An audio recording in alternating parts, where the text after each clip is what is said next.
بسم اللہ الرحمن الرحیم۔ بحمد اللہ تعالی آج ہم سورۃ المعارج کا آغاز کر رہے ہیں۔ پارہ نمبر 29 ہے، 7واں رکوع ہے۔ اس سورہ پاک کی تیسری آیت میں المعارج کا کلمہ ہے، جس کو اس سورہ مبارکہ کا عنوان بنایا گیا ہے۔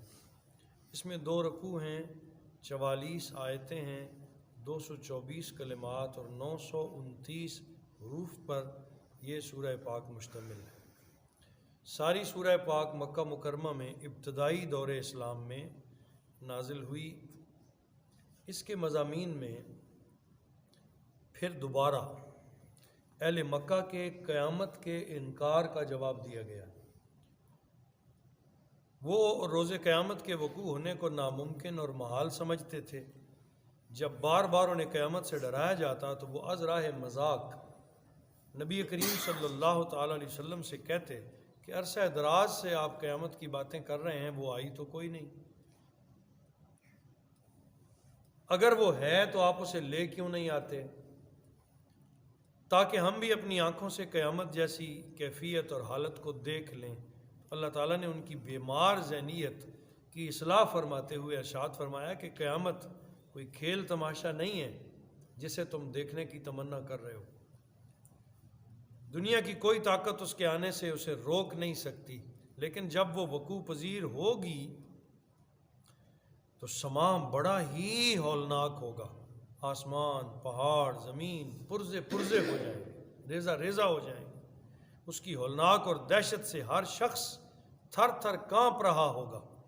دوست، بھائی، بیوی، بچے، ماں، باپ، بہن سب فراموش ہو جائیں گے۔ ہر ایک کو اپنی اپنی نفسا نفسی پڑی ہوگی۔ اس لیے تم نادان نہ بنو، قیامت تمہارے کہنے پر نہیں آئے گی، بلکہ جب وہ رحمان چاہے گا اس وقت آئے گی۔ اس کی تمنا نہ کرو، کیونکہ وہ کوئی کھیل نہیں ہے۔ پھر اسلامی نظام عبادات اور نظام اخلاق انسان کی خامیوں اور کوتاہیوں کو جس حیرت انگیز طریقے سے دور کرتا ہے، اس کا اظہار فرمایا اگلی آیات طیبہ میں، کہ کس طرح ایک بے صبرہ، ایک پریشان حال شخص جب اللہ اس کے رسول صلی اللہ تعالی علیہ وسلم کی اطاعت میں آتا ہے اور اللہ تعالیٰ کی بندگی یعنی نماز، قیامت اور عفت و عصمت، امانت، دیانت، وعدے کی پابندی پر پوری طرح سے عمل کرنے لگتا ہے تو اللہ تعالیٰ اس کی ساری مشکلیں آسان فرما دیتا ہے، اس پر مہربانیاں ہونے لگتی ہیں۔ ایسے انسان میں انسانیت کا وہ عکس جمیل نظر آنے لگتا ہے، جس کی وجہ سے یہ مسجود ملائک بنا ہے کہ فرشتے بھی اس کو سجدہ کرنے میں اپنی عزت سمجھتے ہیں۔ پھر فرمایا یہ کفار کس بات پر فخر و ناز کرتے ہیں؟ ان کے اعمال بد کے باعث اگر ہم ان کو نیست و نابود کر دیں تو کیا یہ سمجھتے ہیں کہ انسانیت کے نہ رہنے سے یہ جان خالی ہو جائے گا؟ اللہ تعالیٰ اس بات پر قادر ہے کہ وہ ان کی جگہ ایک نئی قوم لے آئے جو ان سے کہیں درجے بہتر ہو، اچھے ہوں، بندگی کرنے والے ہوں۔ اللہ تعالیٰ ان کی جگہ انہیں ریپلیس کر دے گا، ان کی جگہ وہ لے آئے گا۔ آخر میں یہ بیان کیا گیا۔ ابتدائی آیات پڑھنے کی سعادت حاصل کرتے ہیں۔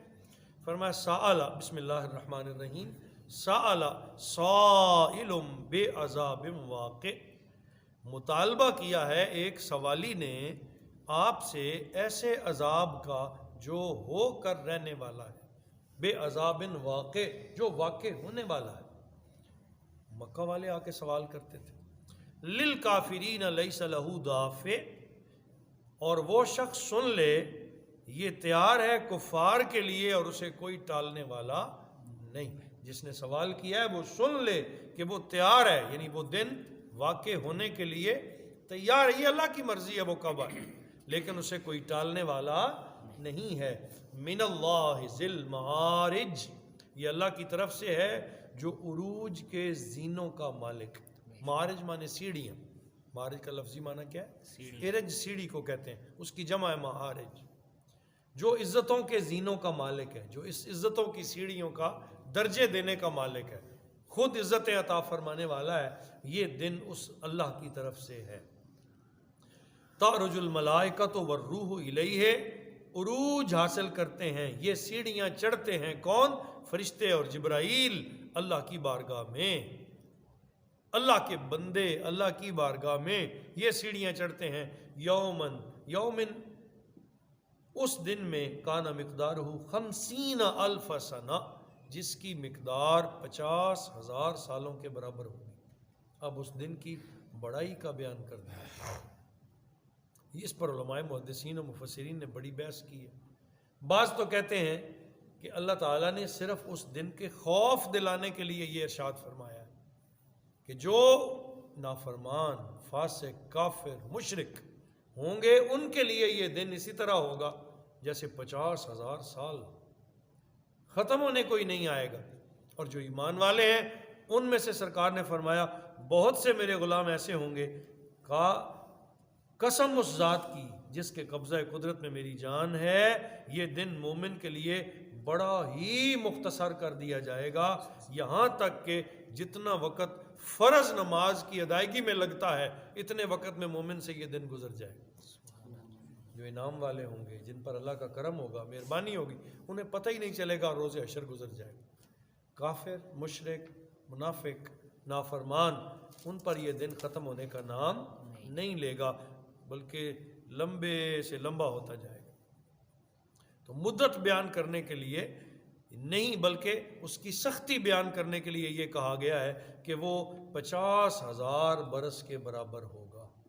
یعنی کہ جیسے ناکام شخص جس کو سزا ہو رہی ہو، اس کے لیے دن گزرنا مشکل ہو جاتا ہے، اور جو اپنے محبوب کے پاس بیٹھا باتیں کر رہا ہو وہ کہتا ہے پتہ نہیں کدھر گیا وقت، پتہ ہی نہیں چلا رات ہو گئی، اسے احساس ہی نہیں ہوتا، وقت گزر جاتا ہے۔ تو اس طرح اس دن جو اللہ کے محبوب بندے ہوں گے، جو اللہ سے پیار کرنے والے ہوں گے، ان پر تو وہ دن گزرتے انہیں خبر ہی نہیں ہوگی، وہ یاد محبوب میں اور دیدار محبوب میں اتنے مگن ہوں گے کہ ان پر یہ دن لمحے بھر میں گزر جائے گا، اور جو اللہ کے عذاب میں، عتاب میں، گرفت میں ہوں گے، ان پر یہ دن لمبا ہو جائے گا کہ ان کا لمحہ بھی نہیں گزرے گا، اور انہیں یوں لگے گا کہ جیسے وہ 50,000 سال۔ تو بعض کہتے ہیں کہ واقعی وہ دن اتنا لمبا ہوگا، لیکن مومنوں کو اس کا احساس نہیں ہوگا، وہ اللہ کی رحمتوں بھری چھاؤں میں ہوں گے۔ اللہ پاک نے اپنے حبیب مکرم صلی اللہ علیہ وسلم سے آیت نمبر 5 میں فرمایا فَاصْبِرْ صَبْرًا، اے پس میرے حبیب آپ صبر فرمائیے، جمیلاً، جو بڑا خوبصورت ہے۔ یہ جو بکواس کرتے ہیں کرتے رہیں، جس طرح کی بے سر و پا باتیں کرتے ہیں، تقاضے کرتے ہیں، مطالبے آپ سے آ کے کرتے ہیں، وہ دن لے آئیے، آپ صبر فرمائیے۔ انہم یرونہ بعیدا، یہ کافر تو اس دن کو بڑا دور دیکھ رہے ہیں کہ دور دور تک ابھی کوئی نہیں ہے۔ وَنَرَاهُ قَرِيبًا، اللہ فرماتا ہے ہم اسے قریب ہی دیکھ رہے ہیں، ہم اسے قریب ہی دیکھ رہے ہیں، ہماری نظر میں وہ دور۔ آپ اندازہ کریں نا، یہ 2021 کیسے گزرا ہے۔ اب اگر پیچھے مڑ کے دیکھیں تو یہی نہیں لگتا کہ کوئی 1-2 دن ہی تھے اور سال گزر گیا۔ کس تیزی کے ساتھ وقت بیت رہا ہے، کس تیزی کے ساتھ ہم خوشی سے سالگرہ مناتے ہیں، حالانکہ خوش نہیں ہونا چاہیے کہ زندگی کا 1 سال کم ہو گیا ہے۔ توبہ کرنی چاہیے، معافی مانگنی چاہیے۔ نیو ایئر نائٹ پہ کیا کچھ نہیں کیا جاتا، ظلم ہے، زیادتی ہے، اپنے ساتھ فریب ہے، اپنے ساتھ دھوکہ ہے۔ نیا سال آیا ہے تو پرانا سال گزر رہا ہے، یہ بھی تو سوچو کہ تمہاری زندگی سے ایک حصہ کم ہو گیا اور ایک نیا حصہ شروع ہوا ہے۔ اللہ پاک کی بارگاہ میں ہر آنے والے دن مغفرت اور توبہ طلب کرو کہ ہر ساتھ تمہاری زندگی کے 1 گھنٹے کو کم کر رہی ہے، ہر لمحہ 1 لمحے کو کم کر رہا ہے، ہر دن 1 دن کو کم کر رہا ہے۔ تو اللہ کی بارگاہ میں توبہ کرتے رہو۔ وَنَرَاهُ قَرِيبًا، ہم تو اسے قریب ہی دیکھ رہے ہیں، تو بہت جلد وہ لمحہ آ جائے گا، اور ہر ایک شخص کی موت ہی لمحہ قیامت ہے۔ میں مرنے کے بعد تو نہیں دیکھ سکوں گا، تو میرے لیے تو میری موت ہی لمحہ قیامت ہے، اور وہ کسی وقت بھی آ سکتی ہے، تو پھر وہ قریب ہی کھڑی ہے نا، دور تو نہ ہوئی۔ تو فرمایا وَنَرَاهُ قَرِيبًا، ہم اسے قریب دیکھ رہے ہیں، بالکل دور نہیں ہے۔ اللہ پاک ہم سب کو اپنی بارگاہ میں آخرت کی طلب نصیب فرمائے، خوف عطا کرے، ڈر نصیب فرما دے، اور مرنے سے پہلے سچی توبہ کی توفیق بخشے۔ وما علینا الا البلاغ۔